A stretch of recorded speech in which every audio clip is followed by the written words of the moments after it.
Altar, irmãos, graça e paz da parte do Senhor, que Ele nos continua a abençoar, agora por meio da Sua Palavra. E vamos ler apenas alguns versículos separados, mas que têm algo em comum. E convidávamos a abrir primeiramente na segunda carta do apóstolo Paulo aos Coríntios, capítulo 13. E vamos ler apenas um versículo.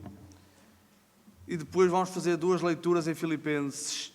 Então, segundo aos Coríntios, capítulo 13, e vamos ler o verso 11. O capítulo 13, como não podia deixar de ser, é a conclusão.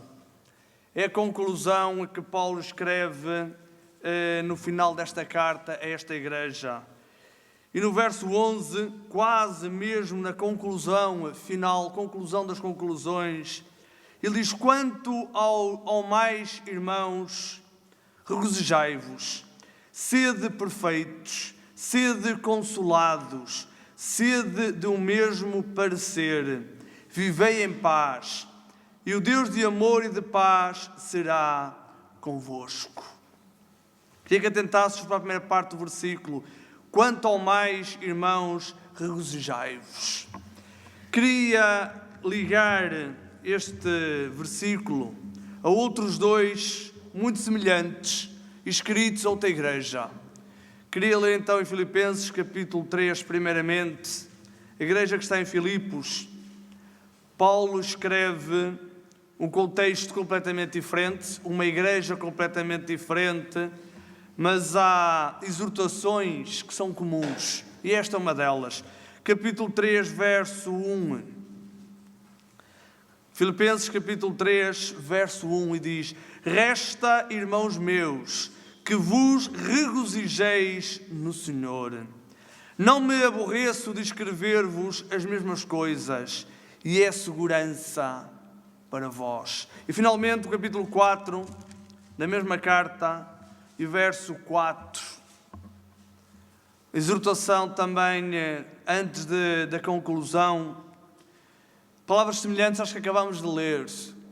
Capítulo 4, verso 4 diz: regozijai-vos sempre no Senhor. Outra vez vos digo, regozijai-vos. Já se perceberam, os irmãos, que a frase, a expressão que une estes três versículos é acerca do regozijo do crente no Senhor. Esta expressão aparece muitas vezes nos escritos de Paulo. Li apenas dois versículos de Filipenses, mas esta expressão aparece mais vezes nesta carta dos Filipenses. Regozijar-se. Pode ser traduzido por alegrai-vos muito. Pode ser traduzido por encher-se de contentamento. Encher-se de júbilo. Congratular-se com alguma coisa, com algo de bom que nos está reservado ou que nos aconteceu. Este era o sentimento dominante quando ele escreve aos Filipenses: alegria. Alegrar-se no Senhor. Alegrar-se em Deus. Isto sobressai logo para cada um de nós. Temos alegrado no Senhor. Meditar a palavra do Senhor traz-nos contentamento. Enche o nosso coração de júbilo. Conhecer cada vez mais o Senhor que nos salvou, que se entregou por cada um de nós, alegra o nosso coração. Era isto que, de várias formas, o apóstolo esperava encontrar, este sentimento nas igrejas a quem escreve. Igrejas que, no primeiro século, todas elas tinham algo em comum. Eram igrejas que passavam por situações difíceis. Quem era a igreja, no primeiro século, que teve vida fácil? Provavelmente nenhuma. Ainda que nós conheçamos todas, praticamente nenhuma tinha uma situação fácil. A igreja foi sempre, no início, uma igreja perseguida. Uma igreja escondida, que assim tinha que ser por causa dos seus adversários. Uma igreja tantas vezes carente daquilo que eram as riquezas deste mundo. tantas vezes era amparada uns pelos outros. E esta igrejas, Paulo escreve, seja em Corinto, seja em Filipenses, seja, por exemplo, a Tessalonicenses, os versículos mais conhecidos, na parte final de Tessalonicenses, capítulo 5, verso 16, regozijai-vos sempre. A mesma expressão escrita às diversas igrejas, para que haja alegria. Em todas estas expressões existe um ponto comum, a fonte da alegria. E Paulo escrevendo aos Filipenses, ele diz, regozijai-vos no Senhor. O homem pode se alegrar de muitas coisas, de muitas maneiras. Inevitavelmente, muitas coisas neste mundo nos trazem alegria. E muitas destas coisas que nos trazem alegria nos são lícitas. São coisas boas, que alegram o nosso coração e que não há nada de errado em nos alegrarmos nestas coisas, porque nos são lícitas, porque o Senhor permitiu que elas viessem à nossa vida, exatamente para isso. Mas o que distingue o crente do ímpio, daquele que está longe do Senhor, é que aquele que está longe do Senhor busca o contentamento exclusivamente naquilo que o mundo tem para dar, nos prazeres do mundo, nas riquezas e tantas coisas, muitas delas ilícitas, nas quais o homem gasta o seu tempo, gasta aquilo que tem, gasta as suas forças para obter alegria.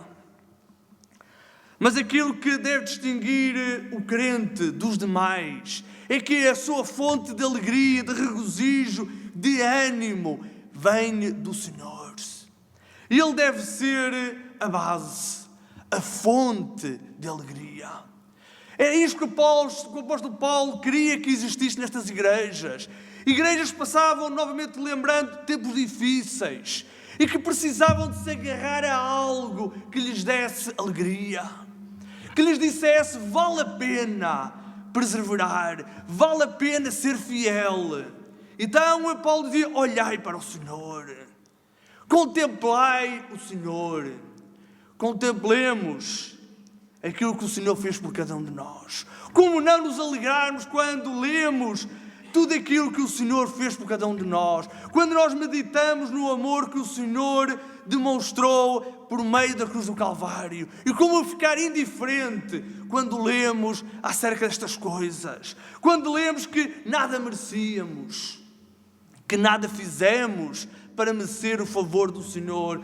Mesmo assim, o Senhor nos reveste de misericórdia, nos reveste de bondade. Nós podemos cantar, a tua bondade me seguirá. Como não nos alegrarmos com a bondade do Senhor, que é derramada todos os dias, quando nós nos levantamos. O Senhor estende sobre nós a sua bondade, nos cerca com a sua misericórdia. Sabemos que somos amados do Senhor. Será que isso não alegra o nosso coração? Era isso que Paulo queria, que estas igrejas, que o seu coração estivesse enraizado no Senhor. E esta alegria no Senhor provém da comunhão. Em primeiro lugar, da comunhão. Vem de uma intimidade com o Senhor.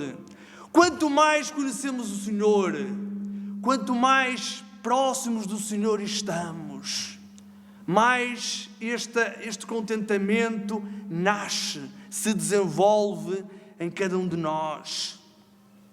Quanto mais nós meditamos na palavra do Senhor, quanto mais nós permitimos que o Espírito Santo fale com cada um de nós, e nós trazemos a nossa lembrança, e nós através da palavra nos recordamos do Deus tremendo, glorioso, que fez tanto por cada um de nós. Cada vez que nós nos lembramos do futuro glorioso que nos está reservado. Quando nós lemos que agora não há mais condenação para aqueles que estão em Cristo Jesus. E isto certamente que nos alegra, que consola o nosso coração. Quando nós sabemos que agora, para além de não haver mais condenação, nós não entraremos em juízo. O futuro glorioso está reservado para cada um de nós. Quando o apóstolo escreve que nós agora somos co-herdeiros com Cristo. Já pensamos o que é isto? Quer dizer que o Senhor Jesus Cristo, herdeiro de todas as coisas, está disponível a compartilhar esta herança com cada um de nós. Já nos apercebemos de quão gloriosa é esta esperança. É esta certeza, são estas promessas que são dadas a cada um de nós, à Igreja do Senhor. E nós, certamente, quando meditamos nestas coisas, quando trazemos isto à nossa memória, à nossa lembrança, certamente que não ficamos indiferentes. Isto traz alegria. E por isso é que Paulo escreve aos Filipenses, por exemplo, e diz: eu não vos canso de escrever as mesmas coisas. Porque as mesmas coisas, ainda que sejam coisas conhecidas, cada vez que nós nos lembramos, cada vez que nós as lemos, as relemos novamente, esta esperança, esta chama no nosso coração é novamente alimentado. E o nosso coração, uma vez mais, se alegra. Alegrar-se no Senhor não é uma alegria passageira. Isto é as coisas do mundo. E o mundo passa. Passa o mundo e passa tudo aquilo que pertence ao mundo. E quando o homem fundamenta o que quer que seja nas coisas que são passageiras, inevitavelmente essas coisas irão passar e não ficará nada. Depois das coisas passarem, nada ficará. É isto que é ser passageiro. Mas o Senhor não. O Senhor eterno concede coisas eternas. O Senhor não é Senhor das coisas que hoje existem e amanhã não existem. O Senhor eterno é aquele Senhor que cria coisas eternas e que concede coisas eternas ao seu povo. Por isso é que esta alegria, este júbilo, é algo que começa quando na nossa conversão e perdurará para sempre. Porque não vem do mundo. Porque não é alicerçado nas coisas que um dia irão passar, mas é alicerçado no Deus eterno e, portanto, permanecerão para sempre. Não depende de nós. Depende do Senhor. Inevitavelmente nós sabemos que o mundo, mais dia menos dia, se calhar muitas vezes, trará ao nosso conhecimento, virão ter connosco tempos de dissabores, tempos de dificuldade, tempos de incerteza, porque é isso que o mundo tem, incertezas. Momentos em que se calhar nos falta a paz. Momentos que se calhar somos privados daquilo que queríamos. Mas isto é natural no mundo e afeta todos aqueles que vivem neste mundo. Mas aquilo que vem do Senhor permanece. E quando o nosso coração está fundamentado naquilo que é eterno, esta é uma alegria que não passa. É uma alegria que não depende das circunstâncias. Vou ler um dos versículos, talvez o versículo mais conhecido, não escusam de procurar, ouçam. Um dos versículos mais conhecidos, talvez o mais conhecido, que está no livro do profeta Abacuque. E na parte final do livro do profeta Abacuque, ele tem este desabafo na parte final que revela a sua intimidade com o Senhor. Capítulo 3, vou ler o verso 17 e verso 18 do livro do profeta Abacuque. Certamente que já conhecemos estes versículos. Ele diz: porquanto ainda que a figueira não floresça, nem haja fruto na videira, o produto da oliveira minta, e os campos não produzam mantimento, as ovelhas da malhada sejam arrebatadas, e nos currais não haja vacas. Todavia, eu me alegrarei no Senhor, exultarei no Deus da minha salvação. Se calhar nos apercebemos exatamente o versículo 17, o que diz: quando a figueira não florescer, não der o seu fruto, quando a videira não der o seu fruto, quando os campos não produzirem e não houverem animais. Irmãos, isto para nós, na nossa sociedade hoje em dia, nós temos outras formas de nos sustentarmos. Se calhar muitos poucos de nós, se calhar ninguém, quase me arrisco que ninguém vive da agricultura. E portanto, para nós, se calhar, tanto nos faz que os campos produzam muito ou pouco, nós não vivemos deles, nós não dependemos deles. Mas no tempo do profeta Abacuque, isto era bem diferente. Se os campos não produzissem, se não houvesse gado, muito pouca esperança havia. Certamente uma certeza de fome, uma certeza de que os tempos iam ser difíceis, trabalhosos, porque não havia outra forma de sustento, não havia segurança social, não havia subsídios, não havia governo a quem pedir o subsídio porque os anos foram maus. E mesmo assim o profeta Abacuque diz: contudo eu me alegrarei, porque a sua alegria não está naquilo que a terra produz, não está naquilo que o mundo tem ou não tem, naquilo que o mundo pode dar ou não dar, mas está no facto do Senhor, da sua salvação e de tudo aquilo que o Senhor tem para dar.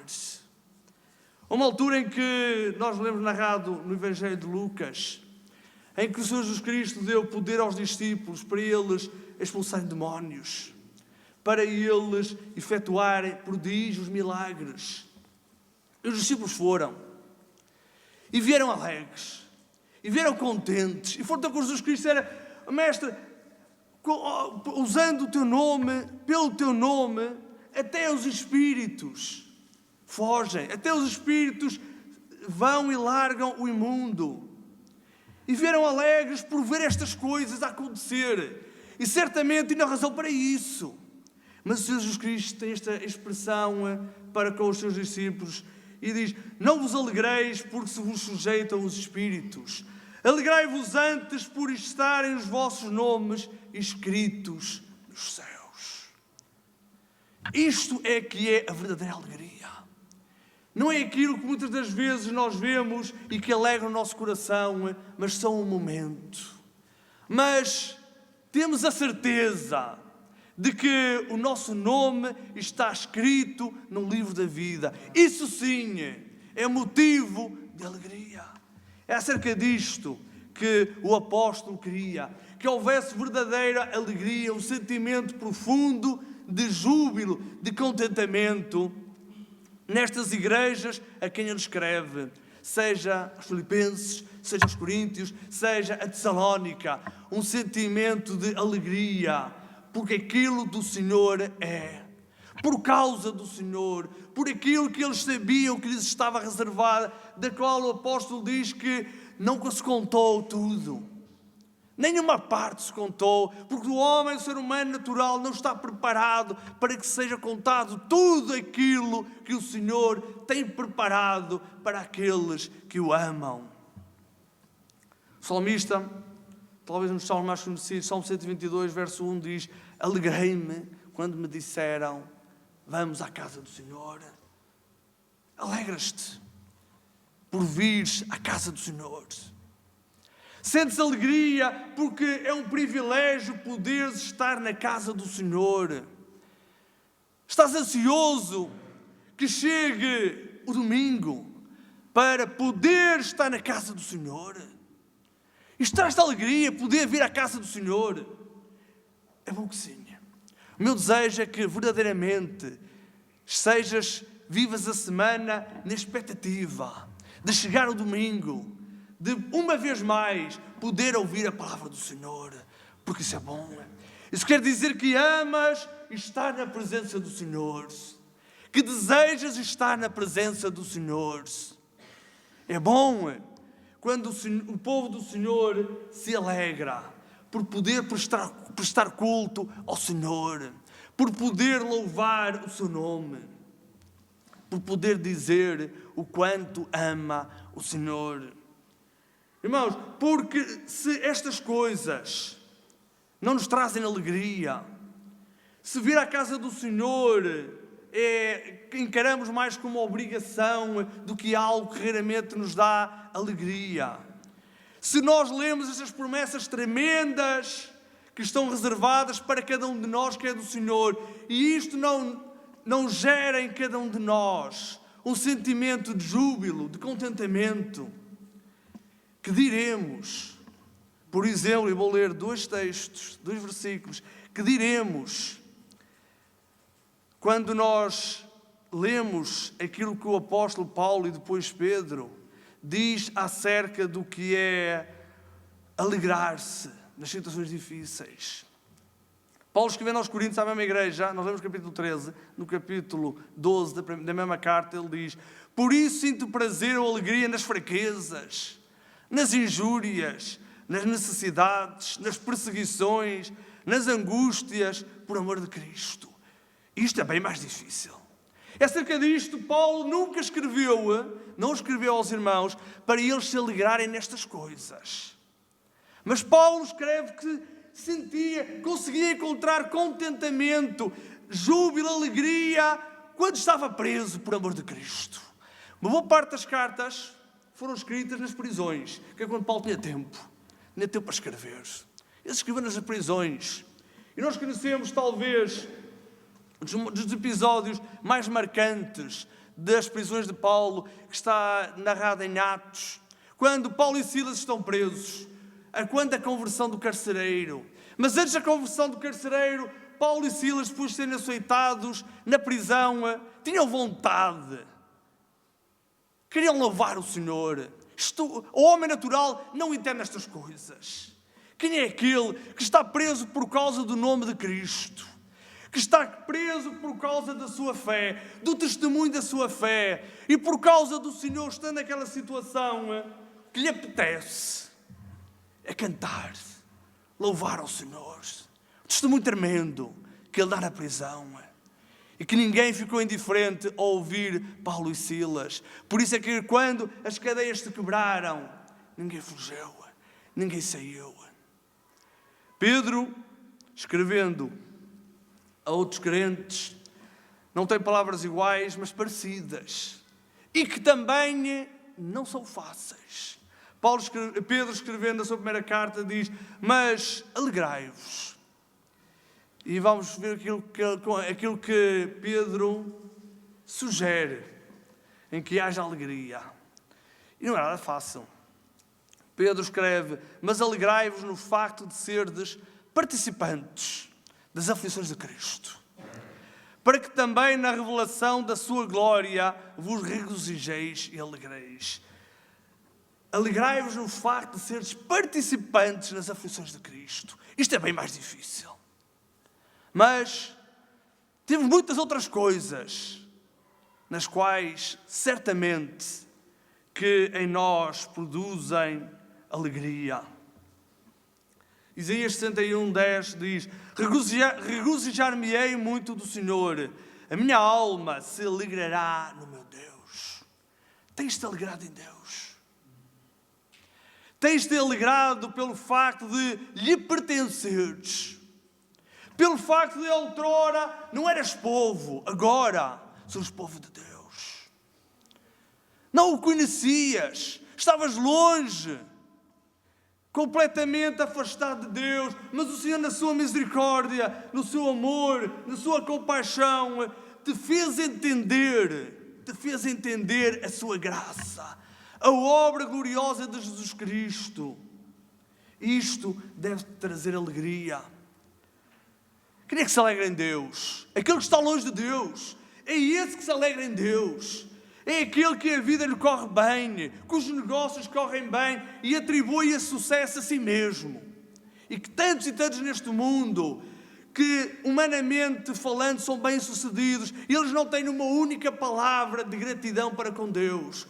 Na sua mente não há um único segundo em que pensa em Deus. É esse que se alegra em Deus. Não, nesse abunda um sentimento de ingratidão, centrado nele próprio.